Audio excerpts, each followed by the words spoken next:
Indian team जो 250-300 का score बनाने वाली टीम 46 पे ऑल आउट हो जाए, how is it possible?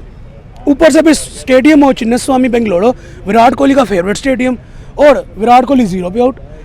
I don't believe कि इंडिया आज 46 पे आउट हुई है।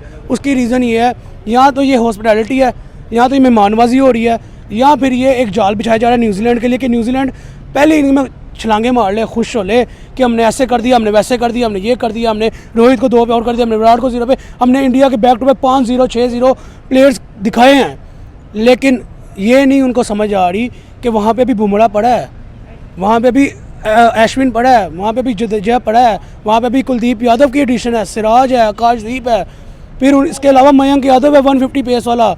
न्यूजीलैंड को बेसबॉल वाली सीरीज़ याद रखनी चाहिए कि इंडिया वहाँ भी पहला मैच हारा और उसके बाद 4 मैचेस में कैसा मारा था। बात करें बेसबॉल को, आज तो अभी सिर्फ एक इनिंग हुई है, अभी सेकंड इनिंग पड़ी है पीछे। नो डाउट के लीड उनकी 150 के राउंड अबाउट हो गई है, नो डाउट 180 पे 3 आउट स्टंप्स हो गए हैं। लेकिन जब इंडिया कमबैक करेगा तो भाई फिर देखने वाला होगा, क्योंकि रिवेंज हमें पहले से पता है कि जब इंडिया रिवेंज की तरफ आता है, जब इंडिया बदले की तरफ आता है, तो भाई फिर पता चलता है दुनिया को, जैसे ऑस्ट्रेलिया से लिया, जैसे पाकिस्तान से लिया, जैसे इंग्लैंड से बदला लिया। तो अब मेरा ख्याल है कि भारतीय टीम एक बार फिर से तैयार बैठी है दहाड़ने के लिए, और जिस तरह से कह लें कि न्यूजीलैंड अपने आप को बहुत ज़्यादा 30 मार खान समझता हुआ दिखाई दे रहा है। मे भी उनके जो सपने हैं बहुत जल्द चूर हो जाएं।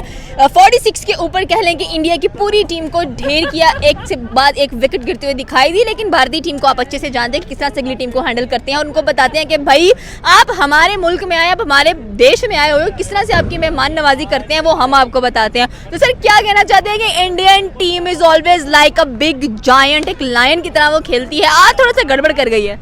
देखिए मैडम, सबसे पहले अगर बात की जाए टीम इंडिया के ऊपर, तो मेरे ख्याल में टीम इंडिया वो टीम है जो कि इजीली 300-400 की लीड से जीत सकती है। हमने इंग्लैंड के खिलाफ टेस्ट सीरीज़ देखी, हमने बांग्लादेश के खिलाफ टेस्ट सीरीज़ देखी, जिसके अंदर इंडिया ने 1.5 से 2 दिन के अंदर पूरा मैच ख़त्म किया। लेकिन आज का जो डे था, पहला दिन तो बारिश की नज़र आ, दूसरा दिन जैसे स्टार्ट हुआ इंडिया बैटिंग की, मुझे पर्सनली ये लग रहा था कि इंडिया आज भी कोई 200-250 स्कोर बनाएगा पहली इनिंग में। लेकिन अफसोस के साथ मुझे समझ नहीं मैं ये लफ्ज़ बोलूँ कि ना बोलूँ, 46 में 10 आउट, और इंडिया की तरफ से और न्यूजीलैंड की तरफ जो छलांगे और जो एक खुशी का माहौल, और कह लें कि जो एक ऐसा स्ट्रक्चर न्यूजीलैंड का नज़र आया कि जिसके ऊपर वो डिपेंड कर रहे थे कि हमने इंडिया को फतह कर लिया, ये चीज़ नज़र आ रही थी उनकी। लेकिन वो ये चीज़ भूल रहे थे कि जब ब्रेंडन मैकलम ने एक स्टेटमेंट दिया इंग्लैंड की सीरीज़ से पहले, ठीक है, उसके बाद इंडिया ने क्या किया, पहला मैच इंग्लैंड के नाम किया, उसके बाद straight away 4 back to back matches उनके मारे हैं, ठीक है, और अच्छे लीड से, अच्छे स्कोर से मारे। यहाँ पे एक पॉइंट मैं ऐड करूँगा कि न्यूजीलैंड की टीम के लिए ये चीज़ समझनी ज़रूरी है, बेहतर है कि वो ये ना समझे कि इंडिया के होम ग्राउंड में हम आए हैं और इंडिया को हम फतह कर रहे हैं। नहीं, इंडिया वैसे ही मेहमान नवाजी में बहुत बढ़ चढ़ के आता है, क्योंकि एशियन कंट्री है, सब कॉन्टिनेंट है, था मैं ये कहना चाह रहा हूँ सब कॉन्टिनेंट था, तो मेहमान नवाजी कूट के बढ़ी है, वेलकमिंग है, हमेशा वेलकम करते हैं कुछ। और यहाँ पे एक और पॉइंट आता है कि क्या ये एक ट्रैप है, एक जाल है? इंडियन टीम जो 250-300 का स्कोर बनाने वाली टीम 46 पे ऑल आउट हो जाए, हाउ इज़ इट पॉसिबल? ऊपर से भी स्टेडियम हो चिन्नस्वामी बेंगलुरु, विराट कोहली का फेवरेट स्टेडियम, और विराट कोहली 0 पे आउट। आई डोंट बिलीव कि इंडिया आज 46 पे आउट हुई है। उसकी रीज़न ये है, यहाँ तो ये हॉस्पिटैलिटी है, यहाँ तो ये मेहमानबाजी हो रही है, या फिर ये एक जाल बिछाया जा रहा है न्यूजीलैंड के लिए कि न्यूजीलैंड पहले इनिंग में छलांगे मार ले, खुश हो ले कि हमने ऐसे कर दिया, हमने वैसे कर दिया, हमने ये कर दिया, हमने रोहित को 2 पे आउट कर दिया, हमने विराट को 0 पे, हमने इंडिया के बैक टू बैक 5-0 6-0 प्लेयर्स दिखाए हैं। लेकिन ये नहीं उनको समझ आ रही कि वहाँ पे भी बुमराह पड़ा है, वहाँ पे भी अश्विन पड़ा है, वहाँ पे भी जडेजा पड़ा है, वहाँ पे भी कुलदीप यादव की एडिशन है, सिराज है, आकाशदीप है, फिर इसके अलावा मयंक यादव है 150 पेस वाला, ठीक है। उनको ये भूल रहा है, उनके जहन में ये बातें नहीं है कि इंडिया अगर मेहमान नवाजी कर रहा है तो इंडिया हलक से मैच निकालना जानता है। उनको इस चीज़ का आइडिया होना चाहिए कि उनके पास लेजेंडरी बैट्समैन, लेजेंडरी बॉलर हैं, जो कि एक प्लेयर खड़ा हो जाए पूरी सीरीज़ के ऊपर भारी है वो। मैं इसका प्रूफ दूंगा ना आपको, जो मैं बात करूँ, अश्विन अकेला खड़ा हुआ पूरी सीरीज़ के ऊपर भारी पड़ गया, 113 करके गया, 6 विकेट निकाल गया। बुमराह एक दफ़ा खड़ा हुआ, ठीक है, 9 विकेट निकाल गया, ठीक है। ये प्लेयर्स उनके पास हैं, और नो डाउट आज क्रेडिट न्यूजीलैंड को भी देंगे, जैसे उनके बॉलर्स ने कमबैक किया, जैसे उनके बॉलर्स ने अपना बॉलिंग स्ट्रेंथ दिखाई है। मैट हेनरी की बात करेंगे, 5 विकेट, और एक उनका वो स्पिनर है रोडी ऐसे कुछ नाम है उसका, उसने पिछली सीरीज़ के अंदर 9 विकेटें एक मैच के अंदर निकाली हैं। पहली इनिंग में 4 विकेटें, दूसरी इनिंग में 5 विकेटें। लाइक क्वालिटी बॉलर्स हैं उनके पास, क्वालिटी बैट्समैन भी है। केन विलियमसन जैसा नाम है, चैपमैन जैसा नाम है, उनके पास हैं, नो डाउट उनके पास प्लेयर्स अच्छे हैं। परफॉर्मेंस देखिए, क्रिकेट है ये चीज़ कि ऑन डे जो परफॉर्म कर जाए वो बाजी ले जाता है। और नो डाउट आज न्यूजीलैंड ने परफॉर्म किया है, चाहे इंडिया की तरफ से एक मेहमान नवाजी का मोड़ था या कोई जाल का मोड़ था, लेकिन न्यूजीलैंड ने परफॉर्म किया आज, ठीक है। अब बात यहाँ पे आगे ख़त्म होती है कि क्या पहला मैच न्यूजीलैंड को जाएगा कि इंडिया जो जाल बिछाड़ था उसमें कामयाब होगा।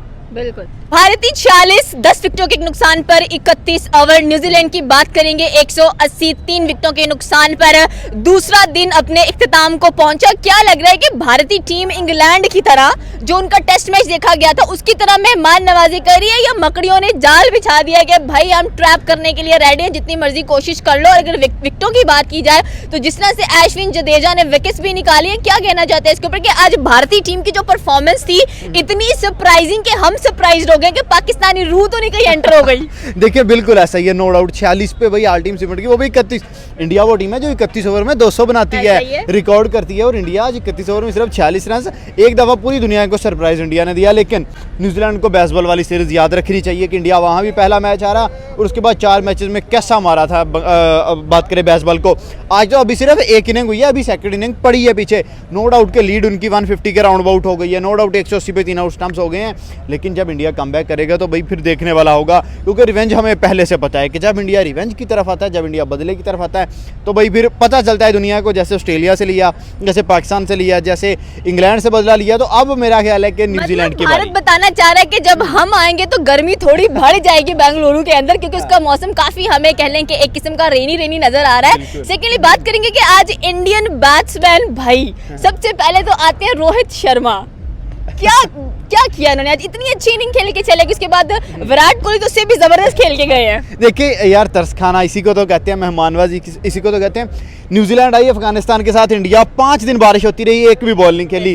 कल फिर पहले दिन बारिश होती रही, तो इंडिया ने कहा यार उनको बैटिंग थोड़ी सी दे दो, उन बेचारों पे तरस कर लो। अगर आज भी हम मारते रहे तो वो दोबारा इंडिया का नाम ही नहीं लेंगे यार। उस पहले 5 दिन मैच नहीं हुआ, फिर एक दिन बारिश हो गई, तो मुझे लगता है कि तरस की बेस पे कह लो, कर्टसी की बेस पे कह लो, मेहमानबाजी की बेस पे कह लो, थोड़ा सा मौका दिया है। बिल्कुल मौका देना बनता है। आई थिंक सो कि इंडियन टीम ऐसी है जो कि अगले वाले को अच्छी खासी मेहमान नवाजी करती है और फिर कहते हैं कि ठीक है आप जितने लड्डू खा सकते हैं खाएं, बाद में आपसे ना ये जो डायबिटीज है ना ये बर्दाश्त नहीं हो पाएगी। देखिए ऐसे ही नो डाउट। लेकिन मैं अभी भी देख रहा हूँ कि सेकंड इनिंग में भी अगर टीम इंडिया कमबैक करती है, आप देखिए जसवाल 200 बनाने वाला लड़का, रोहित 200 वाला, विराट कोहली तो है ही 300 वाला प्लेयर ना, वो तो फैब 4 में भाई बल्कि नंबर 1 है, फैब 1 ही उसको अगर हम बोलें। उसके बाद अगर हम बात करें KR राहुल है, ऋषभ पंत है, भाई मैं कहता हूँ बुलाएं पड़ी हुई उनके पास।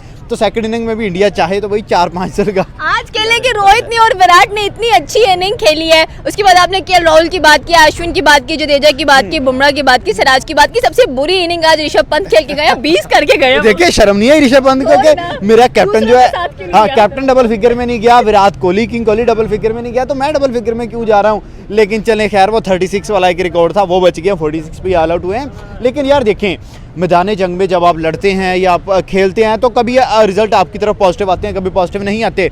लेकिन इंडिया वो टीम है जो अपनी गलती से सीखती है। और फिर ऐसा देखिए, वर्ल्ड कप 2023 का फाइनल हारे और फिर एक ओवर में 28 डाला मिचेल स्टार्क को रोहित शर्मा ने और कहा कि बदला लेंगे। और राइट नाउ भी ऐसा ही है, कीवीज को कहा कि पहला मैच आपको दिया, पहली इनिंग सॉरी आपको दी, आप लोग याशी कर लो। आज बड़ा उछल रहे थे कीवीज वाले, मैट हेनरी की 5 विकेट, सऊदी की 1 विकेट, औरकज़ई की 4 विकेट्स। तो आज वो कह रहे थे कि भाई तीनों ने निपटा दिया। पता तब चलेगा जब इंडिया के 2 प्लेयर्स खड़े होंगे, फिर बताएंगे कि किसने निपटाया और कौन बाप है और कौन बेटा है। ये थी पाकिस्तानी अवाम की राय, आपकी क्या राय है नीचे के कमेंट सेक्शन में बता सकते हैं। हमारे चैनल को सब्सक्राइब करना बिल्कुल मत भूलिएगा। तो मिलते हैं अगली वीडियो में, अल्लाह हाफिज़।